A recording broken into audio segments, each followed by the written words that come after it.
On applaudit pour qui?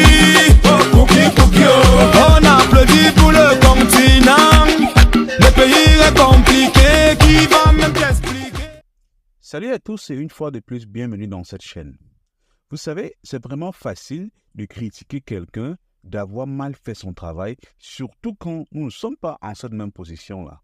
Le MRC dirigé par Maurice Kamto a toujours eu à critiquer le président Paul Biya comme étant un dictateur, comme étant quelqu'un qui ne permet pas à la tenance politique, étant un tribaliste qui a donné toute la gestion des ressources du pays au boulot. Mais aujourd'hui, nous nous rendons compte que si Maurice Kamto était président de cette nation, il serait même pire que le président Paul Biya. Je vous explique pourquoi. Semaine dernière, à peine avoir annoncé ses intentions pour challenger Maurice Kamto en tant que président national du MRC, Maître Michel Ndoki s'est retrouvé excommuniqué d'une partie pour laquelle elle a reçu des coups de balle au pied, d'une partie pour laquelle elle a été en prison. Je ne suis pas en train de défendre Maître Michel Ndoki, parce que celle-là, c'est d'abord une très bonne menteuse. Mais si déjà Maurice Kamto peut chasser une femme qui a fait autant de sacrifices pour cette partie politique, pensez-vous que une fois à la tête de cette nation, ce monsieur serait prêt à céder sa place pour quelqu'un d'autre? Je ne pense pas.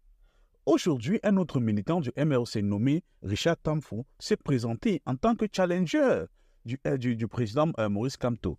Mais cette fois-ci, Maurice Kamto décide de formuler une hypothèse disant qu'il y a un complot de l'extérieur à déstabiliser le MRC, sachant que les prochaines élections présidentielles, c'est dans 2 ans.